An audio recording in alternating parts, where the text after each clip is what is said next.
Welcome to Olive Garden. When you're here, you're friends. Oh no! The Red Bull's coming back up.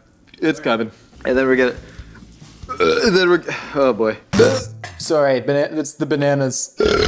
Oh god. Solito. Benvenuti, cos'è che dice di solito? Signori, benvenuti nel backstage! Il rutto che avete preferito, il rutto che avete trovato più sincero. Vedi, questo lo... cioè... Sei tipo... là là! No, vengo con te. Ah, va bene, vengo con te. Ruttagli in faccia. Dai, ti prego, ruttagli in faccia. Gli fai un buff. No, non gli fai un buff. Questa cosa del pene grande. Come si può chiamare? Esatto. Ce l'ho? Niente. Ho avuto una sfida in atto con mia sorella. Bellissimi. Ho iniziato a scremare sui bellissimi e siamo arrivati... Pardon, özür dilerim.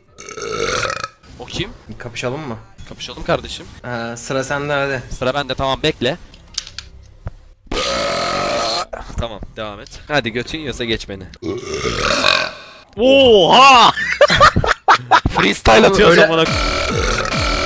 Muhtemelen teşekkür ederim.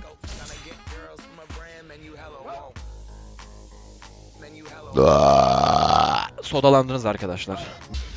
Ya şu an yemeklere bak ya.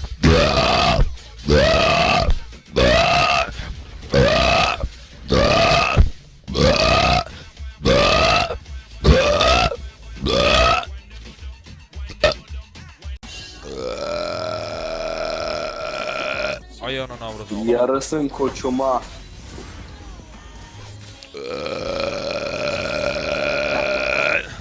Ha.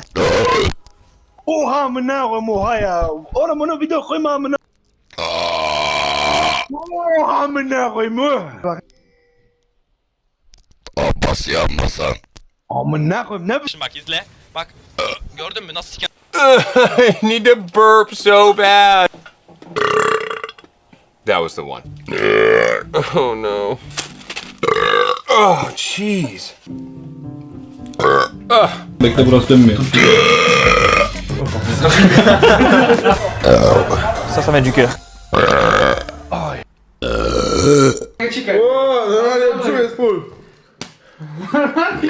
O kurwa. Last bit of the burger. I don't want to rush this. Oh god. Alright. What's happening to my body? I have one more slice.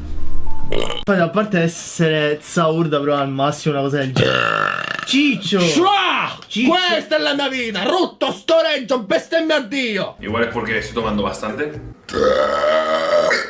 Y medianas porque si no, no llegamos a la última comida.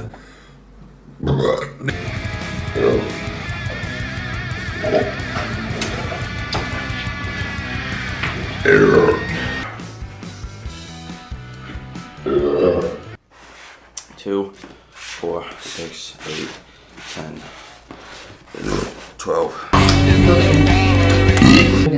Palabra de money.